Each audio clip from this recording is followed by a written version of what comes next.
নমস্কার, আপনারা দেখছেন HR নিউজ 24, সত্যের লক্ষ্যে মানুষের। স্বপ্নাদেশে দরিদ্র পরিবারে 22 কালীমাতার আরাধনা। অলৌকিক হলেও এ যেন বাস্তব ঘটনার চিত্র উঠে এলো নদিয়ার শান্তিপুরে। একেই বলে ভক্ত আর ভগবানের মেলবন্ধন। আর কিছুই চাই না, ভক্তি ভরে শুধু আমাকে পুজো কর, এভাবেই ভক্তকে বারেবার স্বপ্নাদেশ তারামায়ের। নদিয়ার শান্তিপুরে বেলঘরিয়া 2 নম্বর পঞ্চায়েতের অন্তর্গত খাবড়াডাঙ্গা গ্রাম।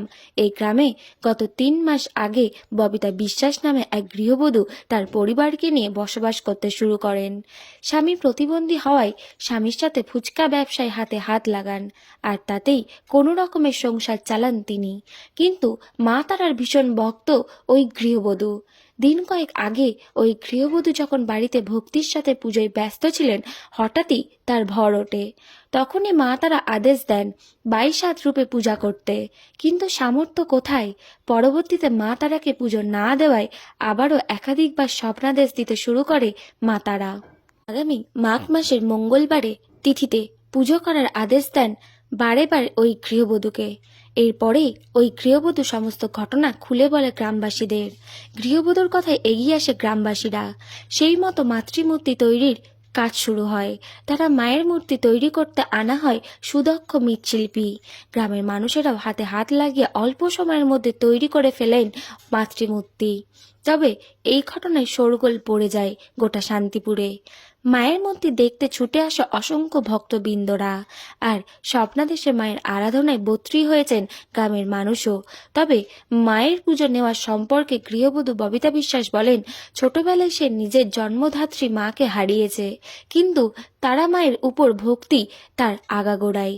এর আগেও একাধিকবার তিনি স্বপ্না আদেশ পেয়েছিলেন মাকে পুজো করার জন্য, কিন্তু খাবড়াডাঙ্গা গ্রামে বসবাস করতেই সে যখন বাড়ির কুড়ে ঘরের মন্দিরে পুজোর আসনে বসেন, তখনই বারেবার ওঠে ভর।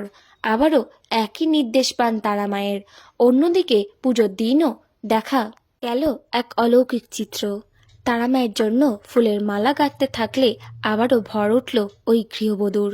এলাকাবাসীরা দিতে শুরু করেন উলুধ্বনি। এখানে কতদিন বসবাস করছেন? 3 মাস হয়নি এখনো। আচ্ছা, কি স্বপ্নে আদেশটা কি পেয়েছিলেন আপনি?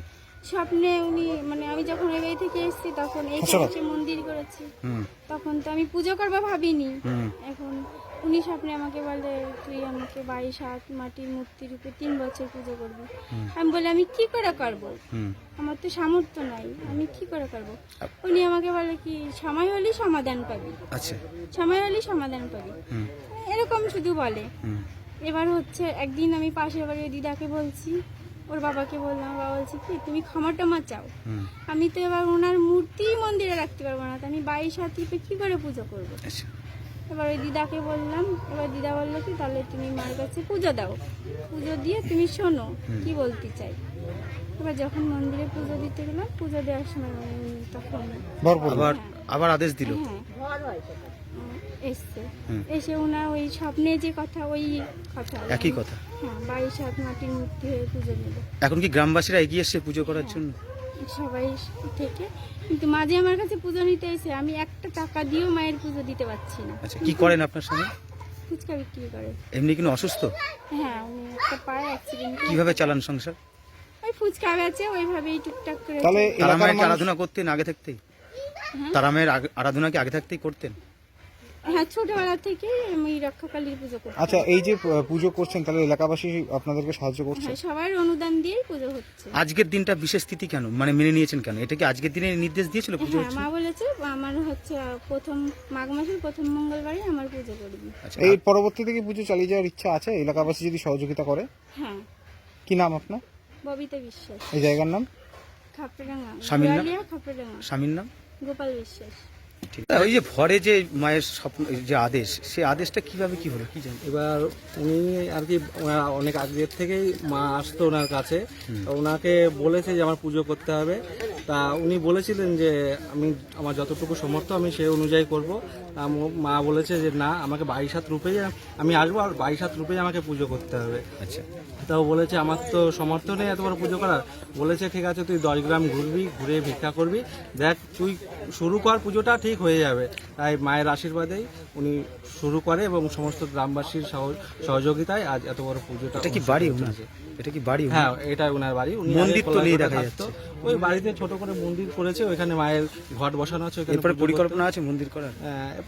দেখা যাক, মা যদি চায় আস্তে আস্তে সবকিছুই হবে। এবার মা স্বপ্নাদেশ দিয়েছে যে 3 বছর পুজোটা করতেই হবে। 3 বছর করার আমাদের ইচ্ছা আছে, সারা বছরই আর কি চিরাচরিতভাবে পরবর্তীতে পুজোটা চালু এই যে রেখে দেবো 22 আমরা। হাত প্রতিমা, এটা তো অনেক ব্যয়, খরচা তো অনেক ব্যয়। হ্যাঁ, সে তো অবশ্যই। আপনারা প্রতিবেশীরা কিভাবে সাহায্য করলেন? এবার আমরা গ্রামের সবার কাছ থেকে যে যেমন পেরেছে দিয়েছে, এবং গ্রাম থেকে ভিক্ষা করে, ওই যে যার বাড়িতে পুজো সেও আজকে বাড়িতে নেই, সেও কিন্তু অলরেডি ভিক্ষা করতে বেরিয়েছেন মায়ের জন্য।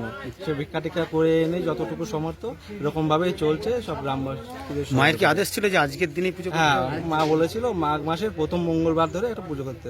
সেই হিসাবে আজকে পড়েছে মঙ্গলবারটা, সেই হিসাবে পুজোটা হচ্ছে। কি নাম আপনার?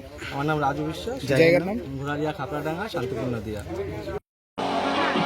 দাদা, আপনি এইখানে কি ঠাকুর দেখতে এসেছেন? আমি ঠাকুর দেখতে এসেছি, আমার পাশের পাড়ায় বাড়ি আমার।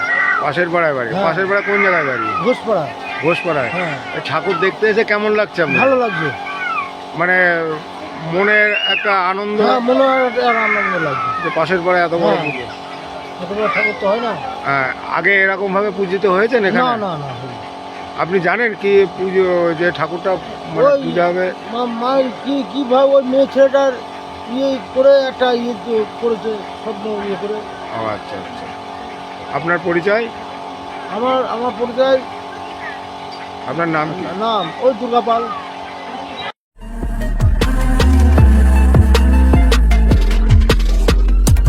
নমস্কার, আপনারা দেখছেন HR নিউজ 24, সত্যের লক্ষ্যে মানুষের পাশে।